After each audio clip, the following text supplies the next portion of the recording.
Here we go.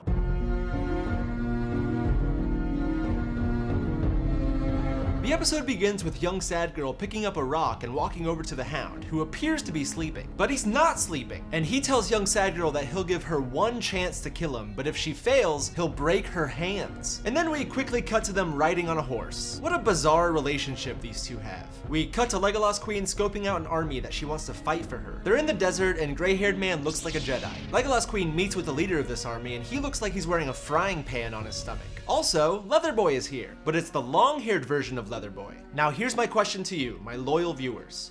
Who is the sexier Leatherboy? I tend to lean towards the long-haired Leatherboy, but I don't really like his hair. If long-haired Leatherboy had the other Leatherboy's haircut, he'd be the perfect Leatherboy. Frying Pan Man is a huge jerk. He tells Legolas Queen he'll spare her if she has sex with him, and Legolas Queen tells him that her army far outnumbers his. Then he starts sniffing biracial Emma Watson's butt like he's some sort of a dog. This dude sucks so bad. There's no way he survives through the episode. Apparently, what's gonna happen here is either Frying Pan Man's army is going to join Legolas Queen, or their armies are gonna fight. We cut to Blacksmith and Woman with Red Hair arriving at Son of Fire's house. Also, Son of Fire is living in the dragon castle that Legolas Queen goes to in season 7. When Blacksmith walks in, Son of Fire grabs his face and confirms that he's Chubby King's son, and Woman with Red Hair sends him to his room. They're planning on sacrificing him, I guess, and Woman with Red Hair wants to make him as comfortable as possible before he dies. We cut to Bastard King's bodyguard practicing his reading in a jail cell. Learning to read English would be so hard. Look at the word enough. That's not how that should be spelled. Whoever invented the English language is a big jerk.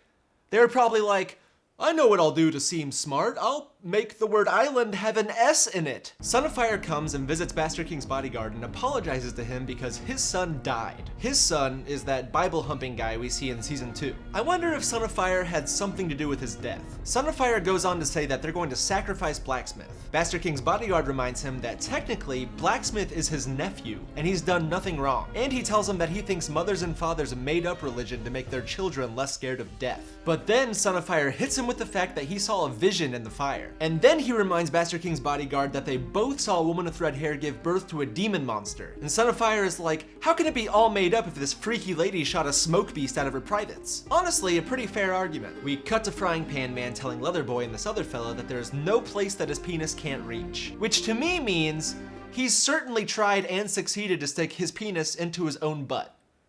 That's not even me reading into things, that's literally what he just said, basically. Frying Pan Man decides that one of them is going to sneak into Legolas Queen's room at night and kill her. He hands out different coins to everyone, and whoever gets the square coin has to do it. And then, of course, Leatherboy gets the coin. We cut to Peter Dinklage talking to Red-Haired Queen before their wedding. Peter Dinklage tries to comfort Red-Haired Queen and tells her that even though she doesn't want to marry him, she won't be a prisoner anymore once they're married, and he promises never to hurt her. Honestly, if I had to marry one person in this show, it would probably be Peter Dinklage.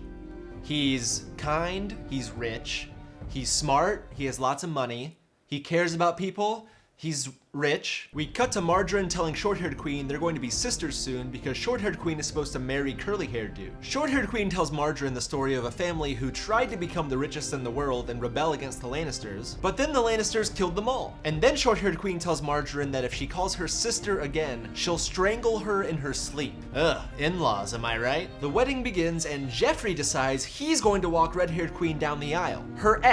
Her horrible ex is walking her down the aisle at her wedding. When they get up to Peter Dinklage, Jeffrey steals the stool that Peter Dinklage was going to use. The wedding officiant tells Peter Dinklage to put a cloak on Red-Haired Queen. You know how weddings are. But Peter Dinklage is too short. People laugh at him and he asks Red-Haired Queen to kneel so he can put the cloak on her. Why don't we wear cloaks anymore? I guess a better question is, what is the purpose of a cloak? Is it just a really long scarf to make your butt warm?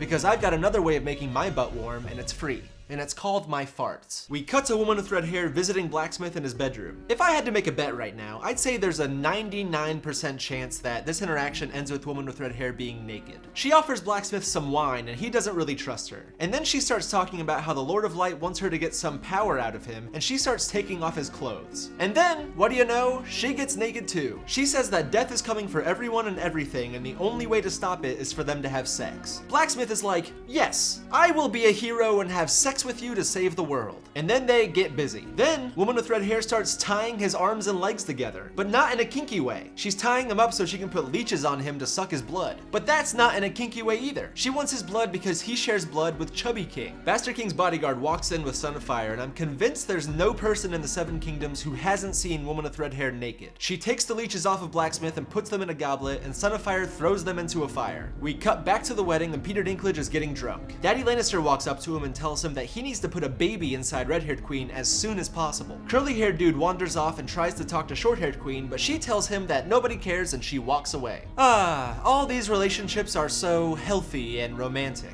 Jeffrey gets red-haired Queen alone and tells her that it doesn't really matter which Lannister gets her pregnant, and says that maybe he'll pay her a visit tonight when Peter Dinklage passes out. And he says that he'll get his men to hold her down if she doesn't like it. It's important in situations like this to remember that Jeffrey dies soon. Jeffrey announces that it's time for the bedding ceremony, and Peter Dinklage says they're not having a bedding ceremony. Jeffrey insists that they are, and Peter Dinklage stabs the table with a knife and threatens to cut Jeffrey's penis off. Everyone in the room gasps, and Jeffrey is furious. Peter Dinklage recovers and acts like he was just joking and he's too drunk to know what he's talking about. He tells red-haired Queen they need to go do the bedding ceremony now and takes her away. When they get to the bedroom, Peter Dinklage pours himself another drink and tells red-haired Queen that Daddy Lannister commanded him to consummate the marriage. Red-haired Queen walks away and starts taking off her clothes. Luckily, her dress takes forever to take off and she's wearing 10 different layers, so in the 3 hours it takes for her to take her clothes off, Peter Dinklage sobers up and tells her to stop. So that's why they wore so many layers back then.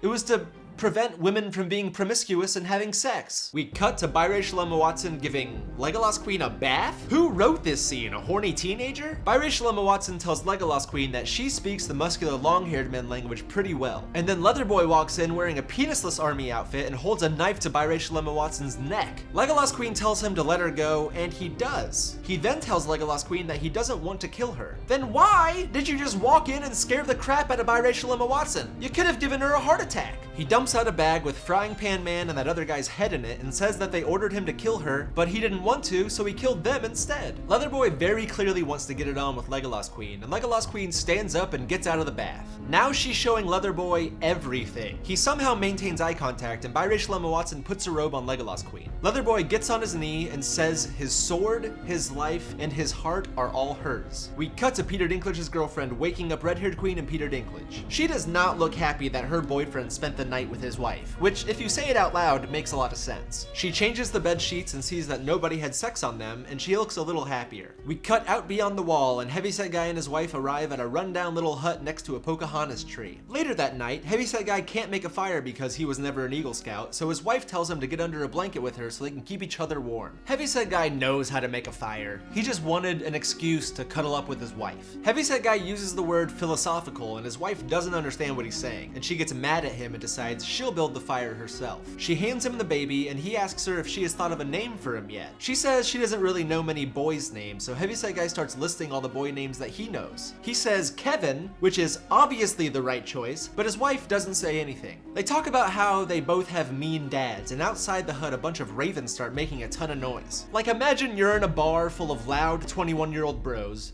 but now imagine that all the bros are birds. That's what it sounds like. Heavyset Guy picks up a torch and walks outside to see what's going on. When he gets out there, there's like 100 birds all perched on the Pocahontas tree and they're just screaming. But then, all of a sudden, they go dead silent. In the distance, a zombie starts walking towards Heavyset Guy. Heavyset Guy holds out his sword and yells at the zombie to go away, but the zombie just grabs his sword and destroys it. Oh man, this must be when Heavyset Guy finally kills a dead dude. I know I always think that that's about to happen, but this time it has to. The zombie walks towards Heavyset Guy's wife and the baby, and Heavyset Guy pulls out a little piece of dragon glass. The zombie gets super close to Heavyset Guy's wife, but Heavyset Guy chases him down and stabs him in the back. The zombie freaks out and explodes into ice and dies. And then all the ravens chase Heavyset Guy and his wife as they run away. And then the episode ends. Why are those birds chasing after them? That's even scarier than the zombie. 100 birds squawking and chasing after you? No thanks. This episode is the one right before the Red Wedding. This show has more weddings than freaking Say Yes to the Dress. I mean, there's this one, next episode's the Red Wedding, and then a few episodes later is the wedding where Jeffrey dies. I'm going to 5 weddings next year, and they all better be as exciting as all of these weddings are. This episode was great. I just love Peter Dinklage and I hope he goes on to be the king of the world. Season 3 seems to have really consistently good episodes. I guess you can say Season 3 is the exact opposite of Season 5. Anyways, I'll give this episode an 8 out of 10. Let's reach into these boxes and see which episode I'm gonna watch next. Season 3, Episode 1. Season 2, Episode 5. Season 6, Episode 4. Season 1, Episode 8. Season 5, Episode 9. So those are the options for which episode I'm gonna watch next. There should be a poll right here, a little box. Go ahead and click on that and vote for which episode you'd like me to watch. Here's a graphic to show you which episodes I've already seen to help you make your decision. You guys, I got more Patreon supporters this week, so I can actually do some shout outs. And it's almost Thanksgiving, so what better way to give thanks to you guys than to make really bad jokes on people's names. Steven Placencia. First of all, Steven, great first name. My birth name is Steven, if you couldn't guess that. People called me Steven until like 3rd grade, and then something switched and people started calling me Steve, and I've been Steve ever since. But Steven, I give you permission to call me Steven. Thank you for the support, Steven. Luke McGinnis. Your name sounds like an Irish guy telling somebody to look at their beer. Luke McGinnis. I know that's not what an Irish person sounds like. Leave me alone, okay? Thank you, Luke. Jill Finlayson. Jill, if you're single, I implore you to start dating somebody named Jack. And on your first date, you should go up a hill and fetch a pail of water. I'm sure you've heard this your whole life, and I'm so sorry to do this to you, but thank you so much, Jill. Carl of Duty. I really like this name because it's just your first name and also something that you like. Carl likes Call of Duty. If I had to do this with my name, it'd probably be Steve of Oreos, because I love Oreos and it's like a sleeve of Oreos. If you ever put Oreos in front of me, I will eat a sleeve of Oreos in 5 minutes and then I'll get sick. I love Oreos. Thank you, Carl. If you would like to support me on Patreon, there's a link in the description below, and I'm gonna put a button at the end of the video. Go ahead and check out my Patreon page if you want. Somebody recently pledged so much money that I have to make them their own personalized merch. So that'll be interesting. If you want your own merch, check out my Patreon page. Okay, bye!